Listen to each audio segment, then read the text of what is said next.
Astagfirullah, akeh lho tibakno arek-arek cilik ambek arek enom sing kena penyakit mental. Nah, mulai Januari sampai Juli tahun 2024 iki, jumlah pasien sing teko nang RSJ sak Jawa Timur totok arek cilik ambek arek enom iku sampai 3.000. Lah, jare dokter gigi Vita Dewi, direktur utamae RSJ Menur, kasus kejiwaan ndek arek cilik ambek arek enom iku tambah akeh. Opo maneh ndek 2 tahun iki. Dek iki mang ngomong nang wong-wong tua cek luweh merhatekno kesehatan mentale anak-anake. Carae nggawe komunikasi sing apik, terus nerapno pola asuh sing pas. Lah yo opo yo kira-kira tanggapane warga? Yuk dirungokno sik rek. Bagaimana perasaan Anda mendengar berita ini? Cukup miris juga kalau lihat fakta kayak gitu. Mengejutkan juga ya Pak ya. Sedih ya, terus empati juga. Cukup pentengan ya. Sangat sedih sih sejujurnya. Menurut Anda, mengapa saat ini banyak anak dan remaja yang mengalami masalah mental? Mungkin karena kita kan hidup di zaman yang modern yang serba lebih individu ya. Mungkin karena lebih tertutup aja, kayak mereka merasa belum bisa ngeluarin unek-uneknya, belum bisa cerita ke orang gitu. Mungkin sehingga mereka menyimpan semua masalahnya itu dalam diri mereka sendiri. Jadi kan muncul overthinking terus segala-segalanya itu.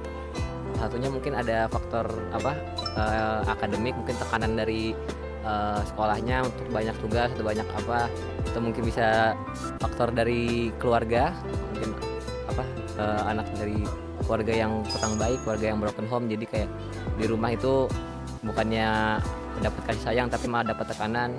Dan faktor yang lainnya juga bisa dari pertemanan, jadi temannya mungkin tidak suportif satu sama lain, jadi pertemanannya kurang sehat gitu ya.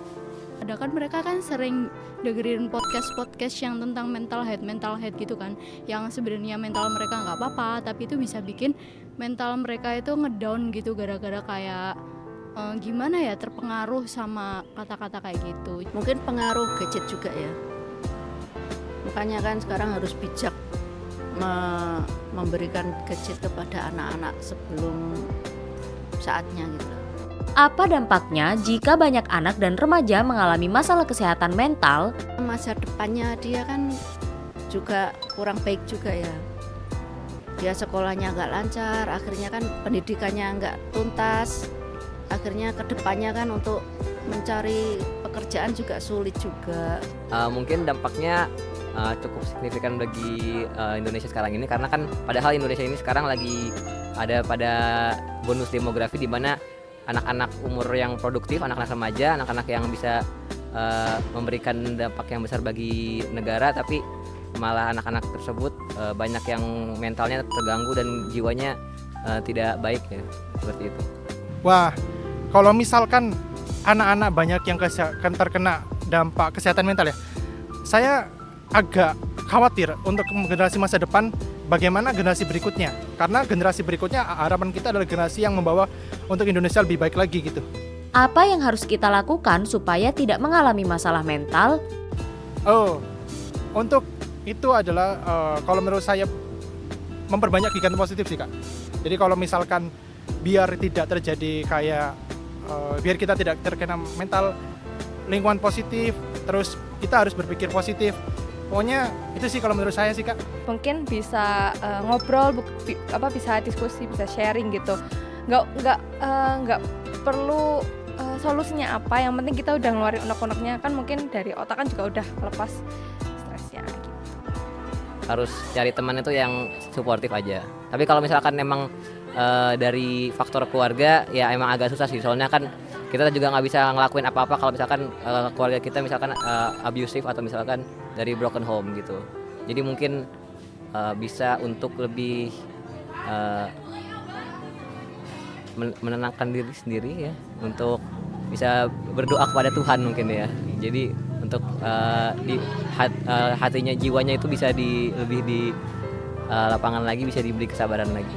Oke, terima kasih. Apa yang harus kita lakukan agar masyarakat memiliki mental yang sehat? buat masyarakat dari kita pribadi ke lingkungan sekitar kita dulu ya, mungkin lebih diperhatiin temen-temennya. Kalau merasa mungkin kan orang dengan kesehatan mental itu bisa dilihat kan, kayak lebih pendiam atau apa, terus kadang tantrum atau apa gitu, mungkin bisa dideketin, diajak cerita, diajak ngobrol. Mungkin mereka kan nggak punya temen ngobrol selama ini, mereka mendem semuanya sendiri, jadi bisa kayak overlap lah kadang-kadang. Jadi coba diajak ngobrol, terus nggak usah dikasih solusi, nggak apa-apa, penting mereka itu udah ada teman buat ngobrol, terus juga disadarin, terus juga diarahkan ke hal-hal positif lainnya gitu aja sih. Kita rangkul lah, kita ajak berkegiatan sosial. Bisa melakukan kampanye atau misalkan melakukan pencerdasan ya, misalkan ke sekolah-sekolah, jadi kita memberitahu edukasi ke murid-murid untuk bagaimana kita menjaga jiwa kita dan mental kita agar bisa mentalnya itu kuat dan tidak gampang terpengaruh oleh hal-hal luar dan yang membuat kita menjadi mentalnya menjadi down atau misalkan sampai jiwanya itu sakit jiwa gitu ya.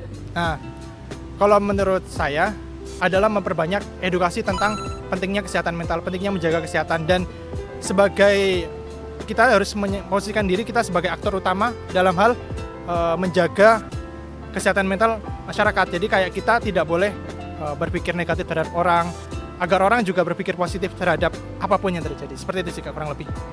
Apa harapan Anda kepada pemerintah terkait permasalahan ini? Menyaring yang masuk di internet itu apa aja harus disensor lah ya.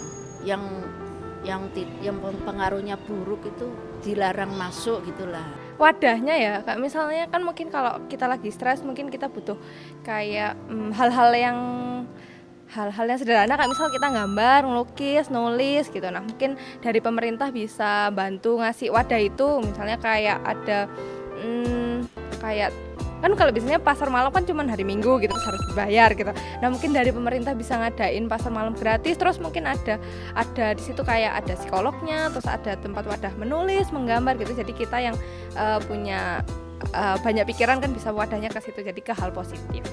Oh ya, mungkin pemerintah bisa bikin kampanye jiwa sehat kepada anak-anak muda di sekolah-sekolah, terutama sekolah-sekolah SD ya, biar dari kecil itu pengetahuan tentang kesehatan jiwa, kesehatan mental itu udah diperdalam di siswa. Jadi kedepannya itu siswa-siswa bisa lebih menghadapi masalah itu bisa lebih cerdas dan mentalnya itu tidak gampang terganggu gitu.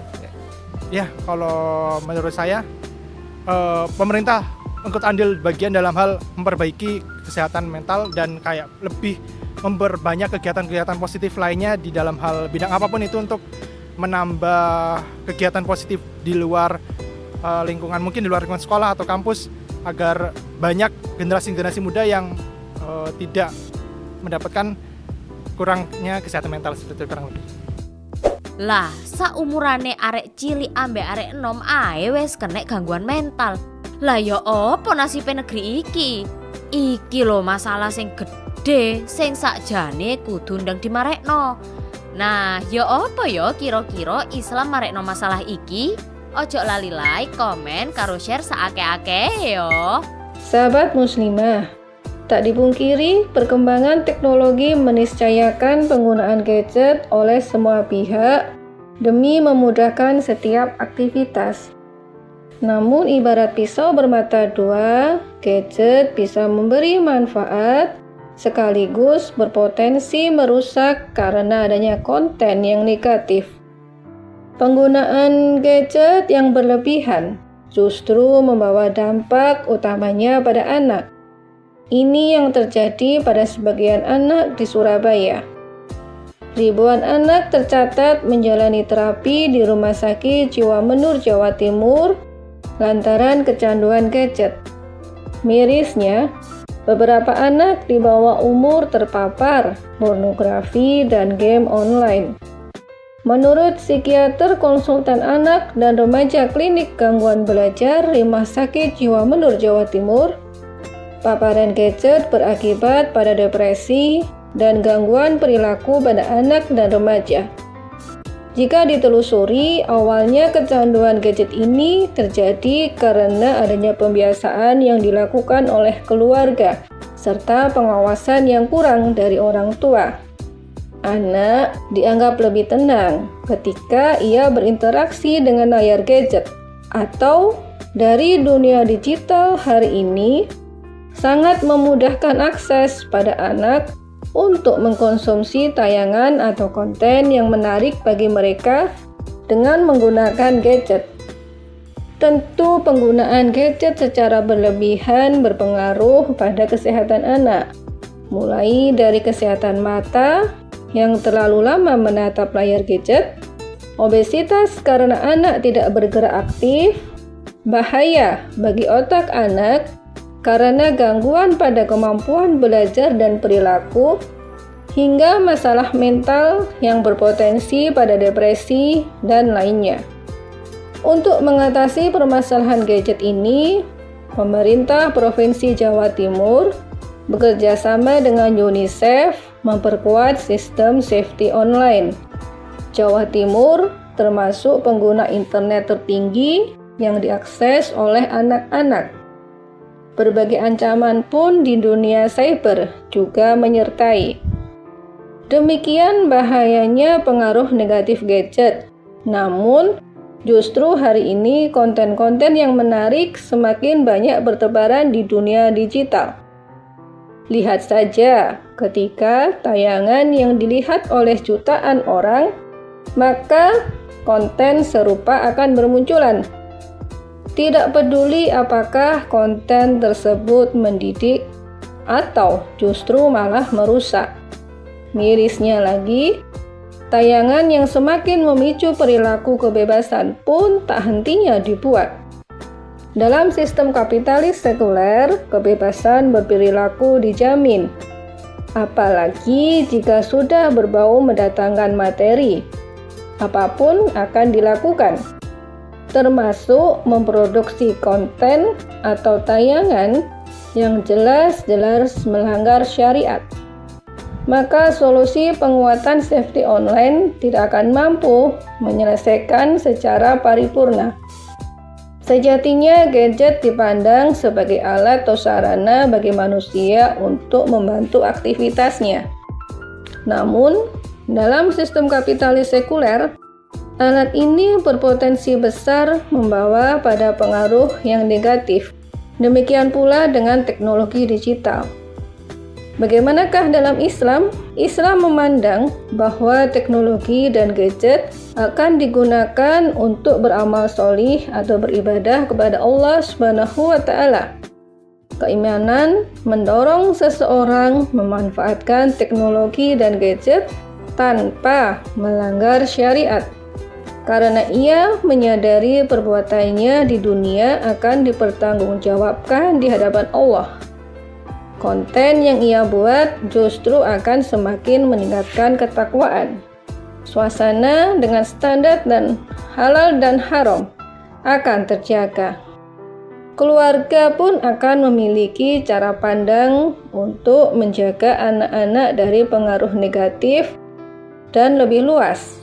Masyarakat pun akan menjalankan perannya dengan melakukan kontrol sosial, sehingga ketika ada yang melanggar syariat, maka ia akan mengingatkan. Dan tak kalah penting adalah peran negara yang memiliki kewenangan dalam pengaturan media. Negara akan mengatur dan mengontrol terkait dengan tayangan atau konten yang beredar di tengah masyarakat. Informasi yang beredar adalah informasi yang bernilai edukatif yang sesuai dengan ketentuan syariat, yang akan semakin meningkatkan ketakwaan. Konten atau tayangan pun disebarluaskan dalam rangka untuk menyebarkan dakwah Islam. Negara juga akan menjamin tidak akan diperbolehkannya tayangan-tayangan yang justru menjauhkan akidah umat. Tayangan yang ada akan semakin memperkuat pemikiran dan pemahaman kaum muslimin. Walhasil, upaya saat ini yang dilakukan untuk mengatasi masalah kecanduan gadget pada anak Tidak hanya cukup dengan menjaga keluarga atau memperkuat safety online. Namun sejatinya yang dibutuhkan sebagai solusi paripurna adalah kembali pada kehidupan yang bersandar pada aturan Allah Subhanahu wa taala secara kafah. Sebagaimana Allah berfirman di dalam surat Al-Baqarah ayat 208.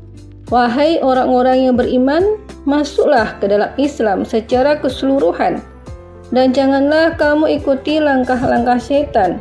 Sesungguhnya ia musuh yang nyata bagimu. Wallahu a'lam bishawab.